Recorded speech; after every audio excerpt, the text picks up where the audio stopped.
everyone. Welcome back to the Women in Between podcast. This is a podcast where we talk about navigating life's transitions with grace and purpose. And I am so excited to have a new guest with us this session, Xanthia. Hey, woo, woo, woo, woo, woo, woo, woo. So excited to have you on the show. So I'll turn it over to you and introduce yourself to the community. Oh, hey, y'all. First of all, thank you so much for allowing me in your space and in this fancy podcast. It's a pleasure. Well, like she mentioned, my name is Xanthia Baptiste. I am the founder of Reflect Love, which the main goal for Reflect Love is foundational, build on love, mental health and resiliency. And then the goal is building generational mental health wealth. I do have 3 kiddos, so I'm a mommy, 12, 13, and 14. Ooh, you are really in the thick of it. Yeah, this is good. And then I do also a mental health counselor at a community college. And what else I do? I'm really into the community, really giving back, just having that servant's heart to be able to educate people about mental health.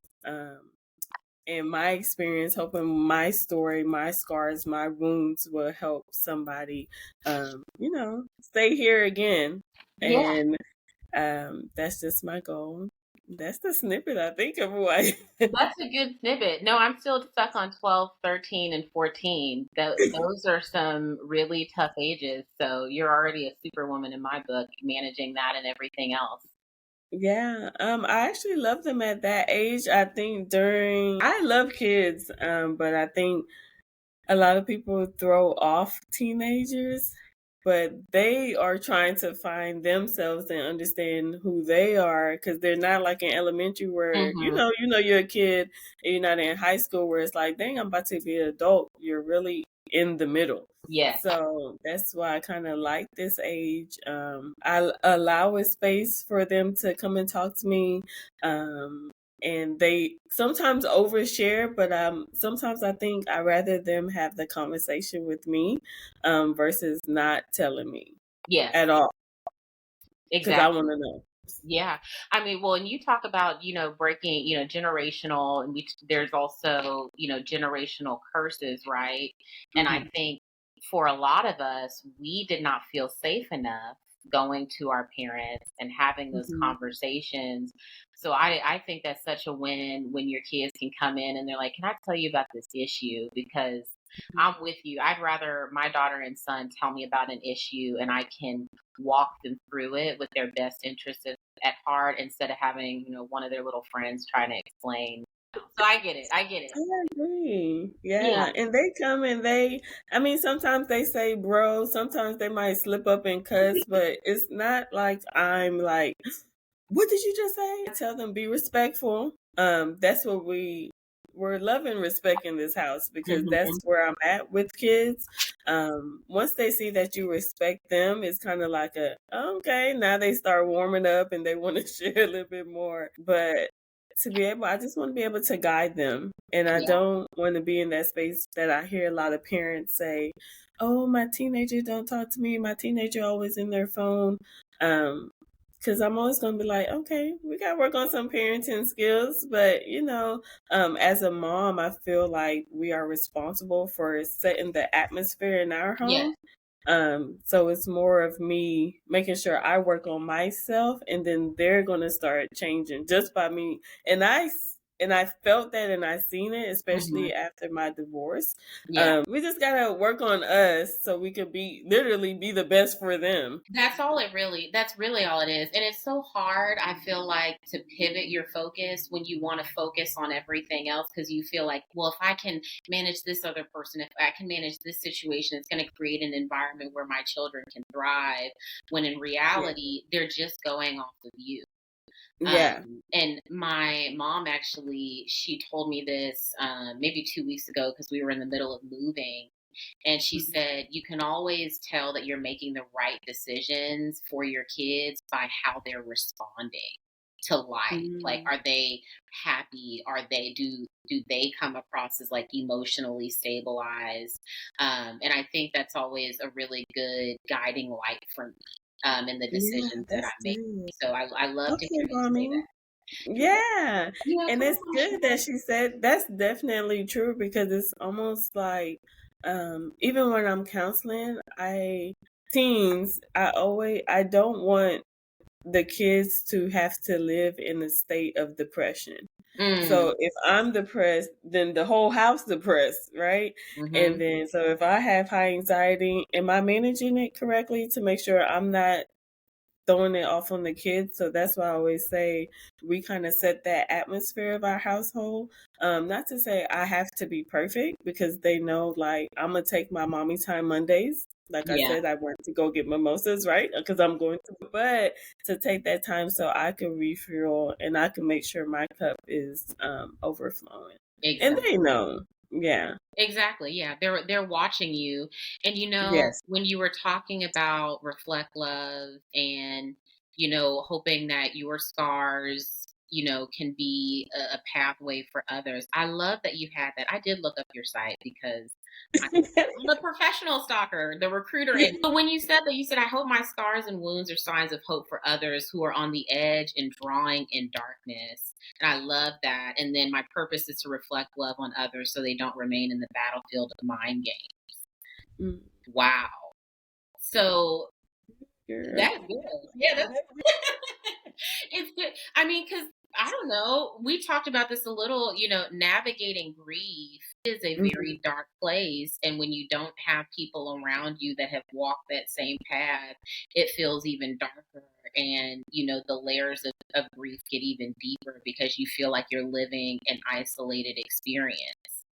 Yeah. So, tell me, did Reflect Love come about? Why did Reflect Love come about? Kind of walk me through that. Yeah, so Reflect Love. Normally, most of my panhandles is Reflect Love 327. And the Mm, 327 is actually the day that I got married. And Reflect Love, it was like I had to learn how to love someone else and hmm. become selfless. So that's what made me say, in my marriage, it made me discover, like, oh my gosh, I have to love this other person, more than I love myself, but I have to be selfless, and I have to, just try to reciprocate that love and show Yeah, love to this person, show love to that person.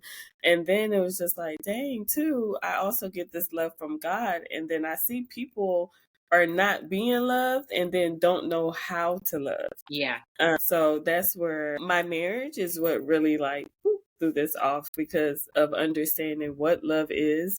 How do we want to be loved? How am I supposed to love this other person? So it got us reading the 5 love languages, love and respect. Like I was invested on love. And especially the love of God, like it's do everything with love.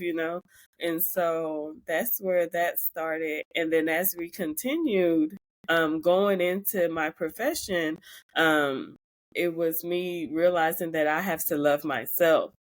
So it's like finding that self love, that self worth, that self esteem, that self confidence, all of that. It was like, wait, some of the stuff that I don't have to like continue dealing with, um, it made me understand that you have to love yourself enough to save yourself.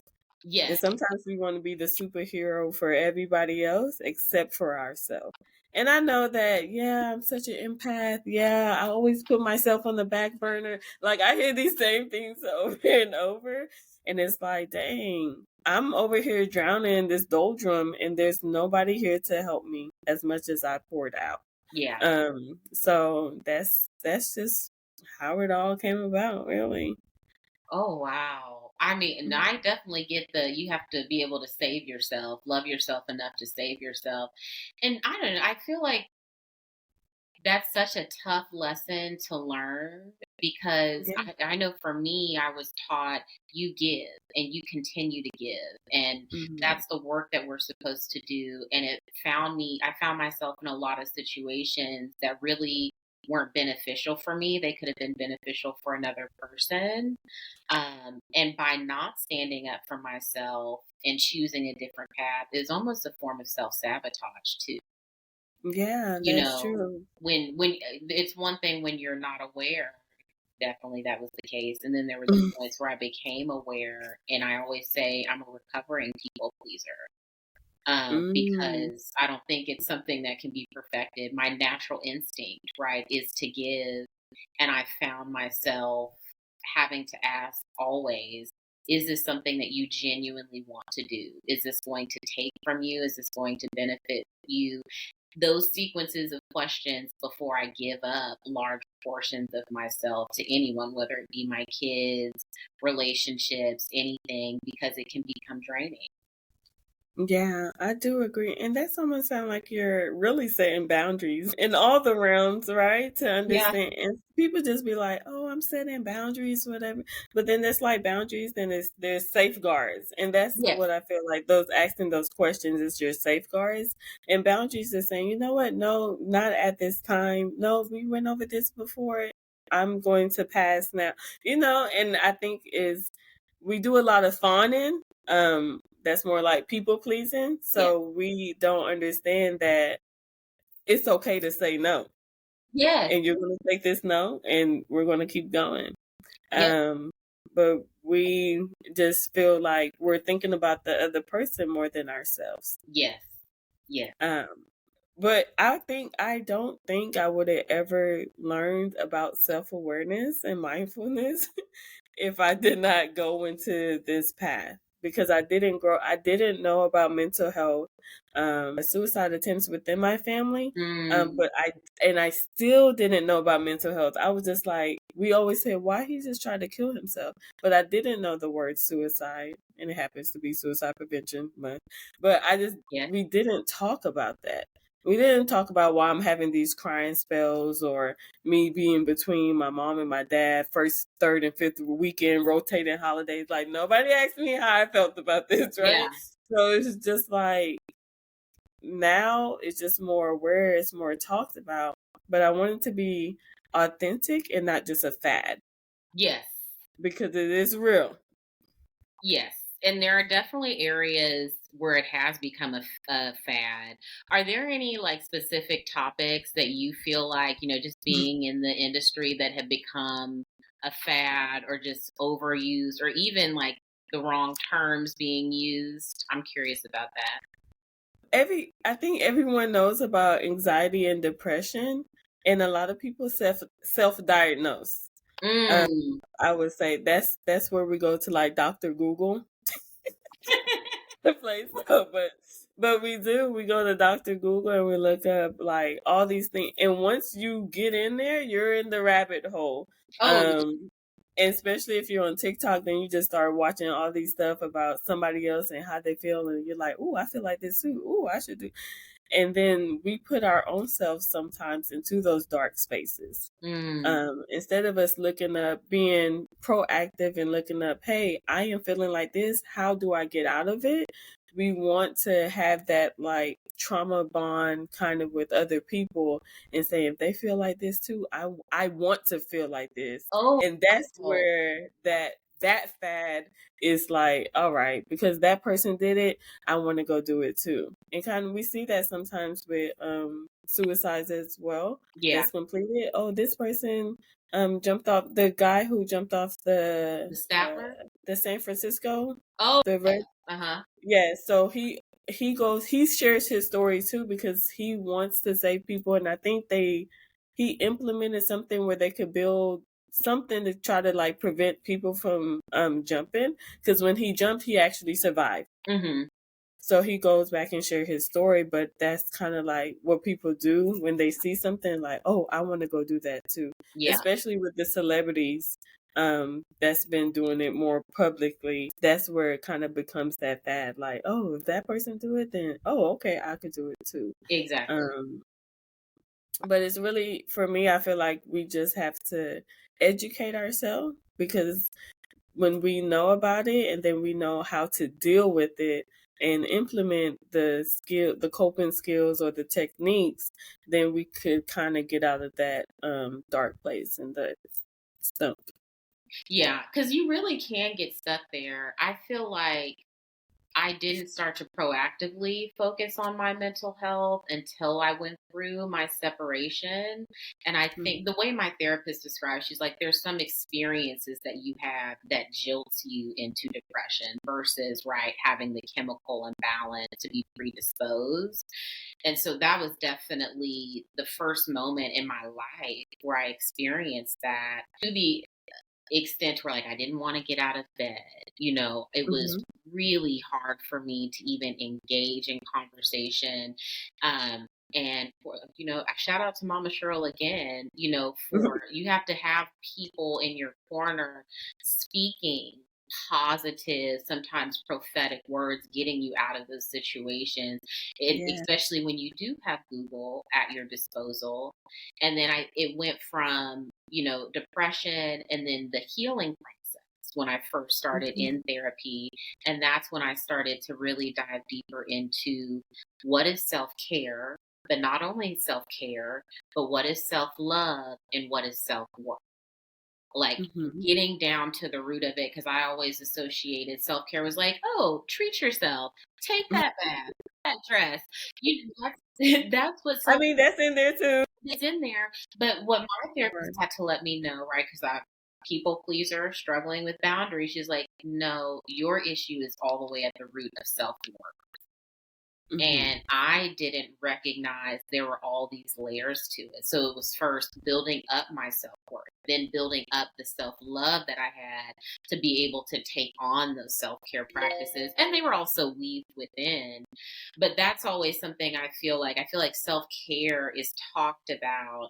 And then there's all of these different layers to it to even fit to find yourself worthy to participate in those self-care practices. Yeah. So that's always been a struggle for me. Yeah, I agree. I do see the self-care, on our outward appearance, but then self-care is also us working on our internal self as well. Yes. So when you mentioned about the self-worth and self-love, I always, with my student, I always start off with, so silly, but I always start this thing of like letting go. And I hosted like this visionary experience, and we did the break the plate challenge. Oh, I love that. I've heard about right on the plates, right? Yeah. So that's stuff that we're battling stuff within our minds, but we can't even go forth to do it. Oh, look at my vision board. Our vision board, because we're holding things on us that's blocking us. So these like block or like caution signs or anything of that sort for us to move forward. So all this stuff is internal. So more I'm just like, we got to build self-esteem. We got to do self-worth. And all that stuff is internal. And then we illuminate the self-confidence. Being grateful is internal. Then we illuminate the happiness. So when we work on ourselves from the inside out, just like that healing process, we start to understand more about ourselves. Yes, I want to do my nails. Yes, I'm going to do my lashes and my hair and my clothes. Absolutely. But then I'm also going to think about that emotional and that mental aspect of the realm of self-care and making sure that I am balancing well. And then that way things could be in harmony. So things will flow that way. And especially when we talk about the life work balance, it's like we don't know which way to pull. But even how we say it, we always say work life balance first. Words matter, so I always like, you mean life work balance? Just to pay attention to that. So your therapist is correct. Hey, high five for going to therapy. But yes, that is working on our internal self and then helping us heal along the way. And I love that healing is a journey. It's not just like I'm like, all right, I'm healed, that's it, we're wrapping this up, right? But then learning how to heal on in your alone time, not in your isolation time, but in your alone time. different things because Very isolation, I get in different. bed. Yeah. But being in my alone time means I'm loving myself. I'm okay. I could take myself out on a date. I could just be here and read a book and, not start the negative thoughts start coming Yeah. to me. I always tell people you are in control of your thoughts. Your thoughts are not in control of you. Right? So being in that alone time and being able to take care of myself. And then I can say, you know what?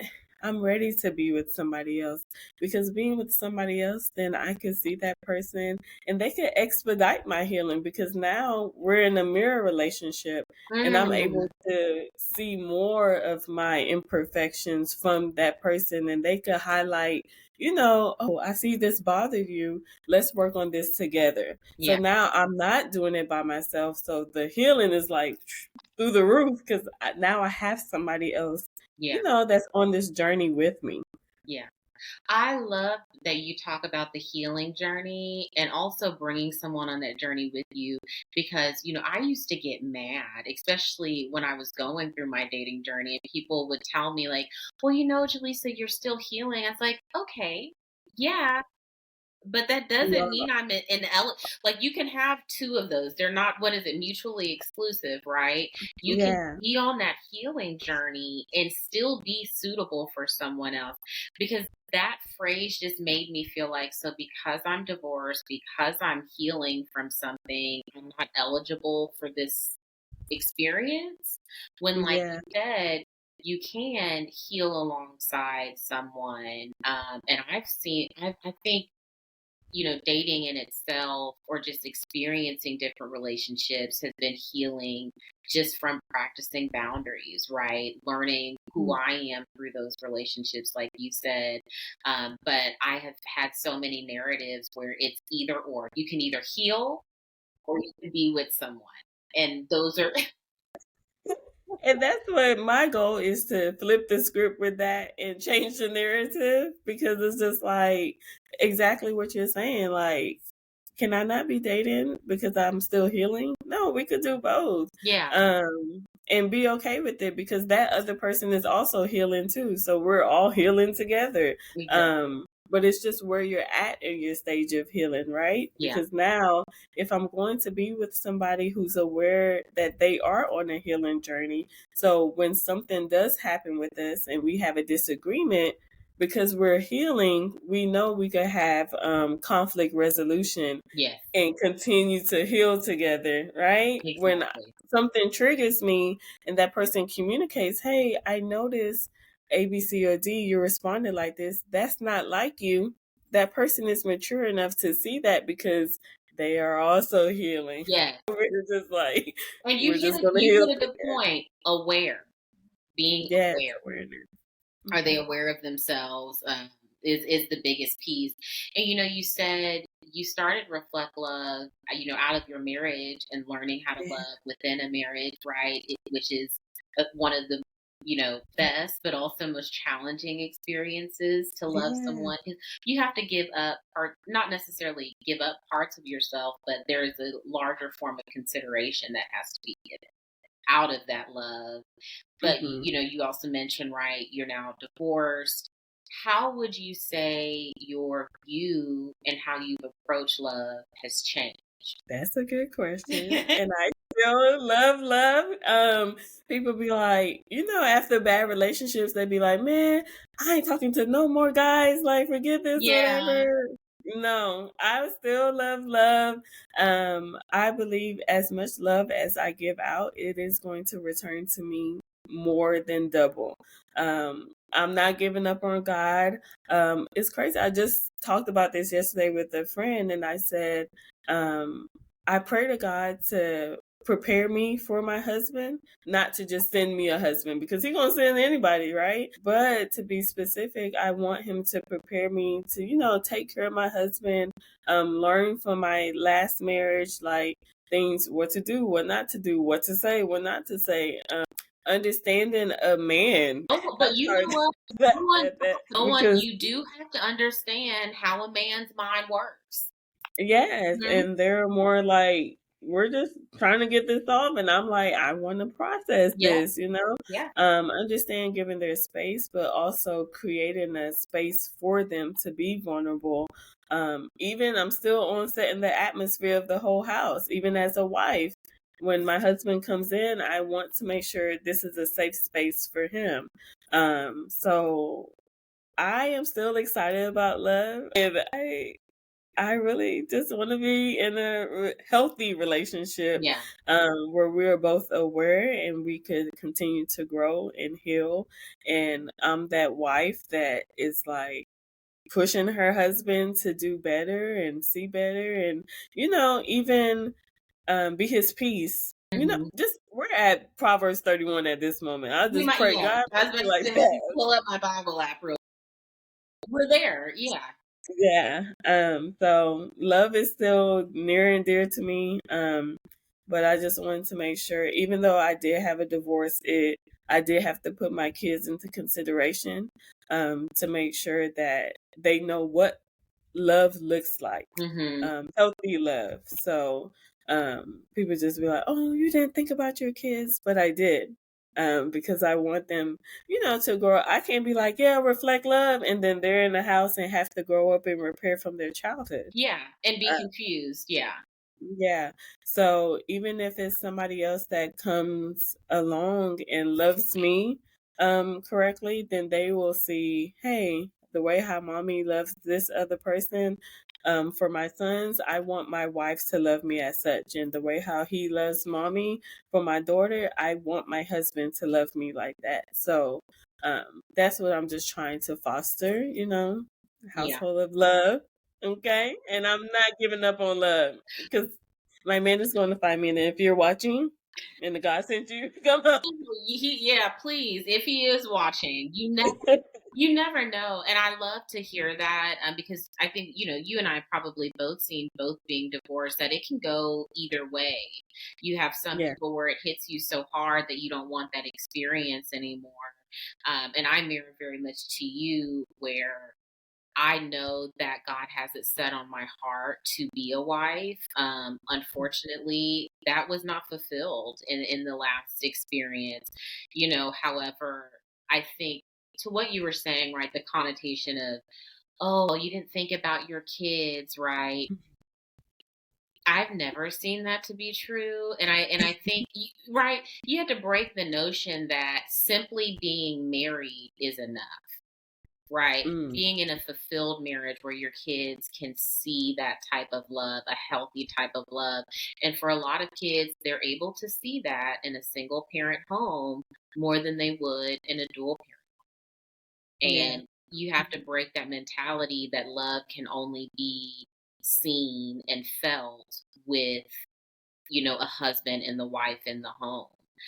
Because Yeah. and I say that as someone where it's like, I've lived with my parents before, and my kids have seen love tenfold.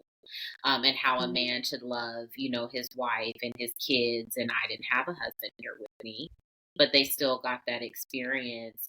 But I'm right there with you. I'm still hopeful, not scorned. And I mhm. think, for me with divorce, it just kind of changed my perspective on relationships, period. And more so like how I want to show up in relationships. So you talk Mm, about creating a safe place, right? That's something that I took from my marriage, that I wanted to be very mindful of. Do my yeah. kids feel safe? Do my friends feel safe? Do my family, do they feel safe? And creating more of a atmosphere of peace and curiosity. That's And that's where I put a lot of my effort in. I don't want anyone to say I didn't feel safe coming to Jelesa about this. I didn't feel safe talking to her about this. I wanted to create a safe place within myself. And then also thinking about what relationships are right for me or not. I think mm, reflecting back and being honest about, okay, there were some red flags, Lisa. You're just having a good time. Yeah. But at the same time, it's okay. What did you notice then? And how are you going to make sure that you notice them going forward? Just off of what you can control. It caused me to be very quick to notice when somebody's season is up. and leaving situations quicker, because that was probably one of my biggest regrets. So I think it's helped in weeding out a lot. Okay, that's good. Yeah. That's good to know that you know when to let it go. And I always tell people, it's like, I wish I had a string. Oh, look at here, I got a scrunchie. It's like, tell my clients, like, sometimes it's a tug of war, right? And so we have this string on us, and we just like, no, I still want it, and circulation gone, and we're bleeding, and right. Still And at trying. what point do we let it go? Right. So that's where I'm just like, hey, I'm okay with the process. I don't have the bandwidth for you to come and try to say, you know what, I just want to play. No, where are you? Where are we going? What's next? Right? Mm-hmm. Does it have to be rushed? No. Are you still going through life as well? Absolutely. Am I still going through life? Absolutely. But what better way if two people are going through life together? Exactly. Right. And Uncle Paul told us two is better than one. So that's that. Yeah. And that's just what I go off as well too. Like, I know it will be helpful for me to have somebody right there. Like, even before I come talk to you, like, I want to have someone to be like, all right, you good? You got this? Yeah. You do this all the time. This easy. Cause I always be like, man, I'm nervous. I got to present whatever. And then I want to have that person be like, this light for you. You got this. It's easy. And, affirm me before I go speak so I could hear it and know somebody that's rooting for me. And then we'll check in afterwards. How did it go? Are you done yet? Just checking in. Those little things that matter, which is actually happening right now. But that's why I was so able to say it. But just to continue to know, hey, can we still keep growing from here? Or do we just take it slow and just be like, you know what? I thought I was ready, but this maybe was too healthy for me, and I'm not ready. And then it'd just be like, hey, thanks for letting me know. So then I could move on. Yes. Exactly. No, I'm right there with you. The checking in piece too is vital. And I was talking to a girlfriend about this because she was like, I'm just checking in. I hadn't heard from you in a few days, and realizing that a lot of us now have this cadence where we're either sending a voice memo in the morning, checking in on what's going on during the day. And that has been a really nice, I don't want to say filler, but expanding in those relationships and those friendships for me have also kind of helped build out the standard for any man coming into my life, right? Because I've created this community where, there's somebody checking in on me. Are you going to be able to do the same? Absolutely. I think that's what we all want at the end of the day. We all want that reciprocal love that's ever flowing, and we're not just consistently, pouring it out time and time again, and leaving ourselves empty. Absolutely, because givers will keep giving, but takers, they're gonna take too. And look, they take and sleep well at night.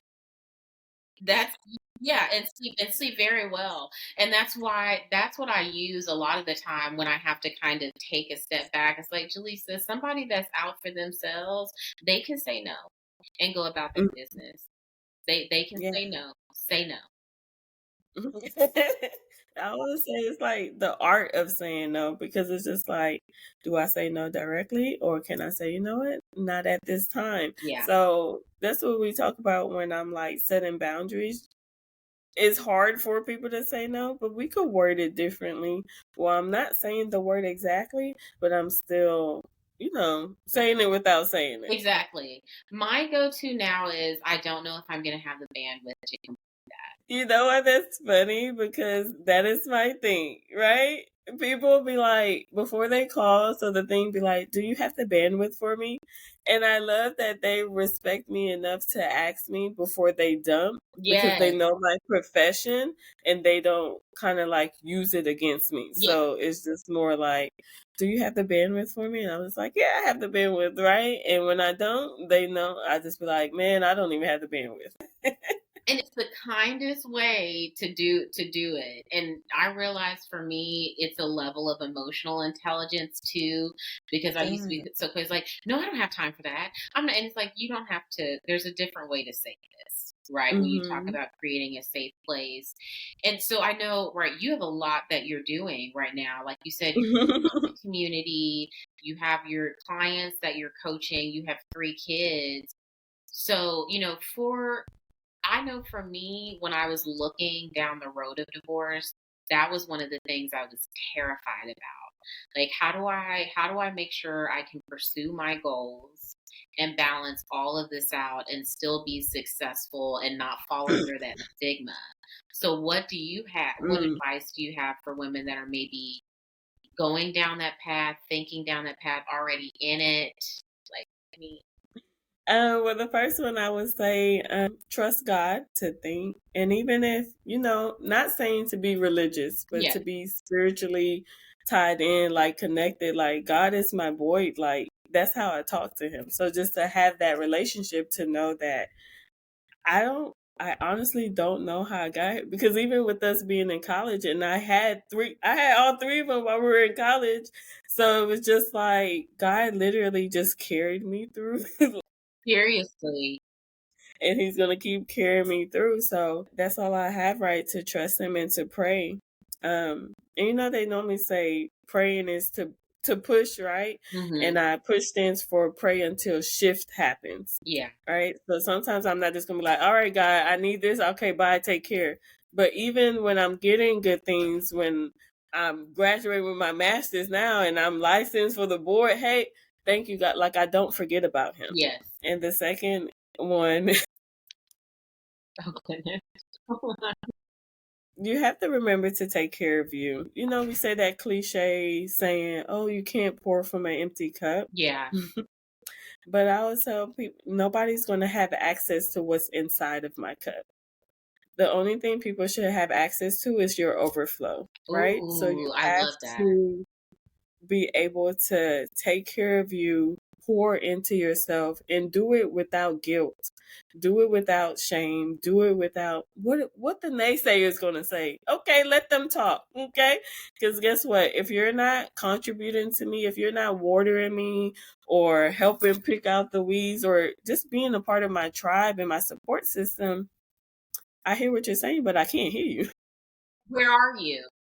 Me? Thank you so much for sharing this. I was going to say that's all I have. And the third one I would say, definitely build community. Mm, I always tell people you cannot do life alone. Like you cannot do life alone. And whether you have, like, I have mentors for each realm of my life I because love I'm also in the military, so I have like my mentor for my counseling, my mentor, for being a mom, my mentor for being a friend, my mentor for just doing life. I have these different groups where I know I can't go to my single friends to talk about marriage because they hmm. ain't been married. What we talking about, right? Yeah. But what we can do, we could talk about, hey, how can we work on ourselves to prepare for marriage? Or hey, what worked for you there that's I should take in, right? So making sure that you have a good support system because you just can't do it alone. And then even if you don't have a support system, call me because then I'm gonna become the support system, and that's where we're at. Drop them kids off because I'm Auntie X, Yeah. and and that's where we're at, and that's how they know. It has And to be like that. yeah, and with that, just even if you do have the support system, just continue to make sure those people have pure intentions. Mm. Because sometimes people just be wanting to know your business, being just doing extra, right? But I want people to be around me who genuinely want to see me bloom. Love that. And I always tell people like, hey, you are a garden, right? And I want gardeners around me. I want them, girl, you got that weed, let me pluck that out of you. You looking a little bit dry, let me pour some water, let me water you, right? And even like you mentioned before that, reciprocating not just love but reciprocating the energy. I Yes, want people to be able to know if I'm not saying nothing, they still hear me, right? I agree. So to hear my silent cries more so. when they see that I'm oversleeping and I'm in the bed, they know, all right, X, what's going on? Mm-hmm. All right. So just, having that team behind you. It is. And give yourself grace and compassion. Like, are you in my notes app right now? Because you literally said everything. The community piece is huge because, Yeah. I fought that so hard, and also fighting God, where it's like, no, these are the people that I want for me. These are the people I want to make up the community. And I did that. And the thing was, none of them were helping me get any further in life than where I really wanted to be. No offense to anyone. My needs weren't being fulfilled in those relationships, and I wasn't getting the support. And I would, like you say, right, people should get our overflow. I Yeah. didn't even have enough to give. And I think a perfect example would be for probably the past 3 years. I was staying local to Dallas.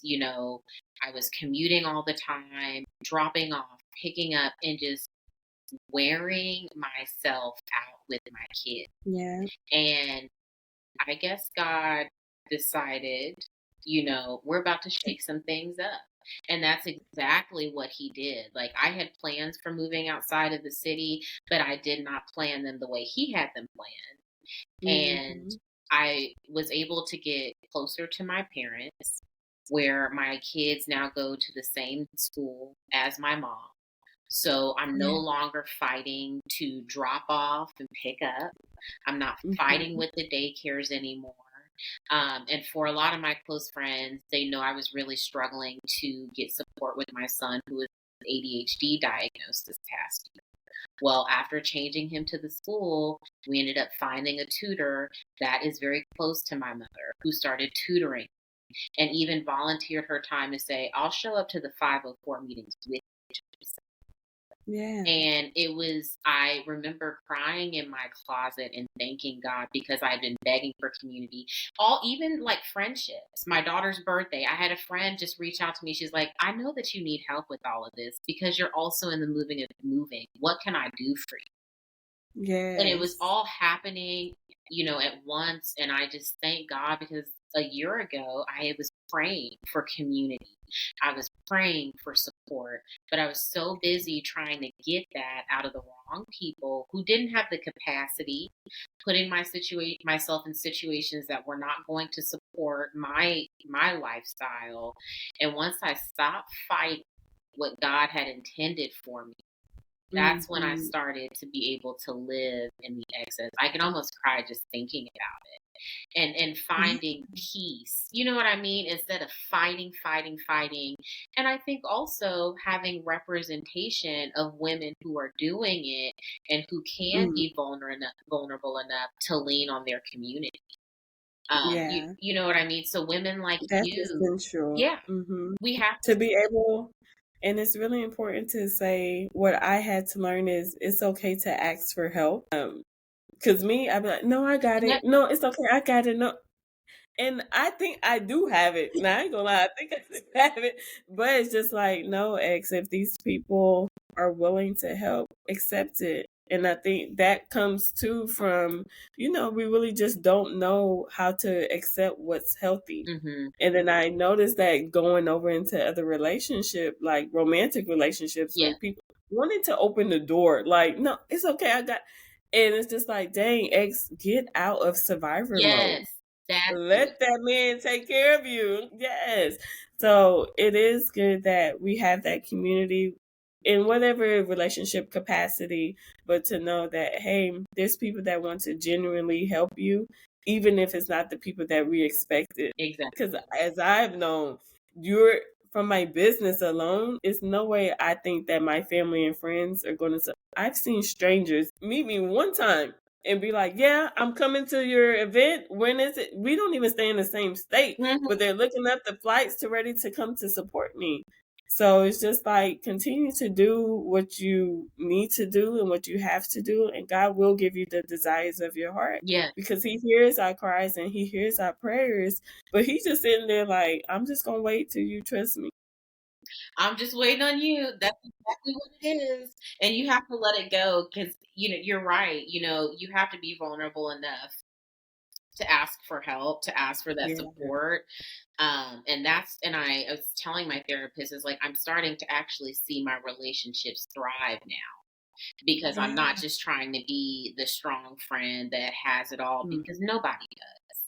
We're all trying to deal with the organic struggles that life gives us, let alone the man-made ones, right? So it's already tough enough. And that's why I love you saying your relationship with God, having a relationship with God. I think that's, vital as well, knowing who God is. So when you talk about grace, and I think in compassion, I was reading that, Compassionate. like, who is God, and he is a compassionate God. And I wish I could go through my notes, because I was reading a passage and it said God is compassionate twice. And I was like, I love how they said it 2 times to make sure Yeah. that you fully understand. So giving yourself the same compassion and grace that God extends to us, just Yeah. effortlessly. So yeah, Yes. I really, in taking care of you, I think even as a mother, is really important too. So yeah, you're in my notes app right now. That is exactly, even when you talk about people's opinion of what you're going to do. When Yeah. I started this podcast, I was thinking of where the support would come from and what people's opinion. But like you said, it can really come from somebody that just met you, that heard about you from a whim. So not leaning to what our understanding of what community Mhm. and help is, and seeing, who's actually showing up. Because a lot of Yeah. people have something to say, but nobody has anything to do. That's what I always Yeah. say. It's like, I want to be around the people that are cashing checks, not just sending me emojis in my social media. It's a good balance too, because people, they're gonna remember. Sometimes they don't even. We could do this whole thing. They don't remember nothing that we said, but then they could feel the energy and say, "You know what? I felt that. Oh, she is me. I am she," You and never just know. feel the presence, right? So that's why I always tell my kids too, like, words do They matter, do. but when you get around somebody, when people come to the house and you offer them some water, something to eat, because we love to eat here, but they're gonna remember how they felt when they came here, Yeah, and that's the goal. I exactly. want you to feel something. I want, even if it makes you cry, if you have something in your throat, if you need to throw up, whatever, I want you to feel something. Yeah, Just after being in contact with me. exactly. Well, speaking of being in contact with you, so Beautiful segue. I'm just rolling through. But I do want you to share, for our community, I know you have some great events coming up. I know you have some great communities that people can join. So let all of our listeners know, how they can follow you, what you have going on, so we can support. Yeah, so everybody can just go to the website, reflectlove327.com. As you come on there, it's going to be like a pop-up and it's going to be like, subscribe to my newsletter. I put most of everything I pour out into those newsletter. Every month we have, a different alliteration. I love I alliteration. know, I love the September newsletter. And once I capture your email, you're going to get these. So we are in self-care September, self-reflection September as well. And you'll find out about that. But I do have Instagram, it's the same, Reflect Love 327, and the Facebook is the same as well. And upcoming events and being connected with me. Yeah. October 26th, I do have my empowerment event titled Bloom. And I did say bloom earlier, so it was just so beautiful. And this event is just for us to be able to celebrate ourselves, that we gotten through the cultivation season, right? Because we've been through, right? But now I want us to be able to say, you know what? I did pass that one exam. I did get accepted. You know what? I made it to another day. So I want to be able to bloom where you're planted, and know that you are created with purpose. Oh, I love So that's that event. And just to talking about community, I do have an empowerment group called Bestie. That's based off my daughter. Her name is Jalen, but I called her Bestie. She's the only girl. So Bestie actually stands for Building Everlasting Sisterhood and Trusting in Involvement. So with that group, we're just connecting, we're talking, talking about all type of topics and how can we grow, Mm-hmm. especially as those of us that have businesses, those of us that have kids. Like, how do you do both? How can you travel, without having that mom guilt or mom shame? Again, the naysayers, they're going to have something to say, but we got to take care of ourselves. And then lastly, I do have parenting with love, and I'm working on just parenting classes because nobody, nobody wrote us a book on how on how to do this. We're, sometimes we're winging it, but things that I've learned, that I've seen, that I picked up, just being able to deal with kids and be with kids all the time. That's what I'm gonna be pouring out. And of course, it's kind of like piggybacking off of Reflect Love. So I'm just saying, parenting with love, but love is an acronym. So that stands for being able to listen and love, being open minded, using your voice and evolving. So, just diving deep, going into that, and above all else, just building generational mental health wealth. I just love it here. Like, this is real. And it's so needed. It is so needed. Generational mental health. I love Yes. that. I Mm-hmm. love that. Yeah. Well, I appreciate you taking the time. You have a busy schedule. I'm so excited about these events, though. Thank you so much for speaking to our community. We love Yes. having you here, and I will see the rest of you on our next episode. Bye. Yes. Thank you. That was good. Okay.